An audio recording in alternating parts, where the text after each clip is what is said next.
boy. Oh boy, oh boy, oh boy. This isn't going to go down well with the boxing purist, is it? So obviously Gennady Golovkin has now announced, it's on his Twitter page, you guys can look at it. He's now announced that May 5th, he will fight, as reported by Dan Rafael, to be fair, a couple of weeks ago, he will fight Vans. I'm not going to try and pronounce his surname, so let's just call him Vans for now. Oh, man. You know, I did a video, about 2 weeks ago, naming various opponents that he could fight. I think I had Charlo on it. I even had Eubank Jr. as a wild card. I think I mentioned 6 or 7 names. If I did that video and mentioned 40 names, I still wouldn't have had Vans on there. Like, he wasn't even on my radar. Even of all the 154 fighters, and I was thinking of some, I didn't even think of him. He was so far left for me, I didn't even think Vans was even an option. Remember, Vans hasn't fought for 2 years. He hasn't fought for 2 years, and that's when he fought Lara and lost. To be fair to him, he's only lost 3 times. Demetrius Andrade split decision. That was a very, very good fight. Jamel Charlo and Lara. So he's lost to arguably 3 of the best 154-pound fighters has been in the last sort of 5-6 years. So there's no shame in losing to those 3. But the fact is, he's 154, and the fact is, he hasn't fought for 2 years. How on earth he even gets into the conversation, how on earth he even gets to the discussion is beyond me.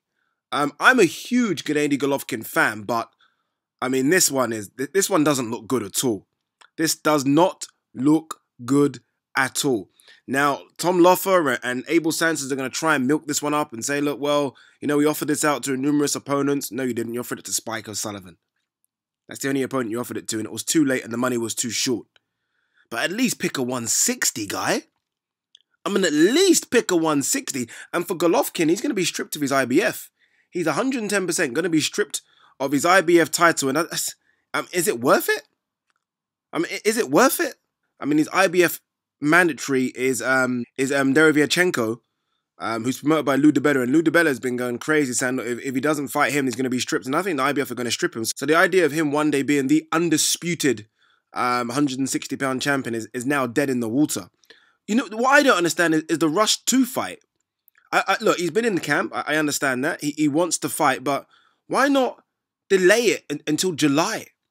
Why not come out of camp, cool down a bit, delay it until July, and then have more options? Why this rush to fight on May 5th? He can't be broke. I mean, he got paid handsomely for the first Saul Alvarez fight in September.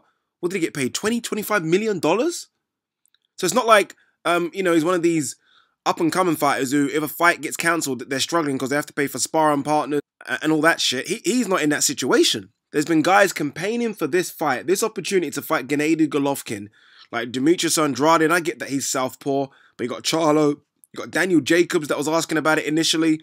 Then obviously it came down to Spike O'Sullivan. How the hell Vans got this fight is embarrassing. Honestly, it's embarrassing. On the one hand, I'm happy that Vans gets an opportunity, but come on. I mean, really? What? What? What? I mean, has Vans even been in camp? I mean, surely this is even an unfair advantage. Has Vans been training? I don't know. Did Vans have anything lined up for a fight? Has he been training, or is he going to try and somehow get down to weight now with, 2 and a bit weeks left? This does not look good for Golovkin. I'll be honest with you. I find it a bit embarrassing. And there's no disrespect to Vans. There's no disrespect whatsoever. But you're Gennady Golovkin. Most people have you as the pound-for-pound #1 in the world. You don't pick a guy that's 154 and you don't pick a guy that's been out the ring 2 years. And, from my understanding, had no fight plan. So this guy literally is going to try and get in shape in 3 to 4 weeks. Because he would have obviously found out about this 2 weeks ago. So he's going to try and get in shape in 3 to 4 weeks to fight Golovkin, who's been in camp for 2 months. Fucking hell, Golovkin. Man, this does not look good for you. And Golovkin has a lot of detractors. I'm not one of them. I'm a big fan of his, but he has a lot of detractors. And this is just going to add fuel to the fire for them. Because right now, it looks like you have ducked every single top potential fighter at 160 to take on at 154 guy, and not even the top 154 guy. Not even a guy that's ranked within the top 5 of 154. Come on, GGG. Man, oh man.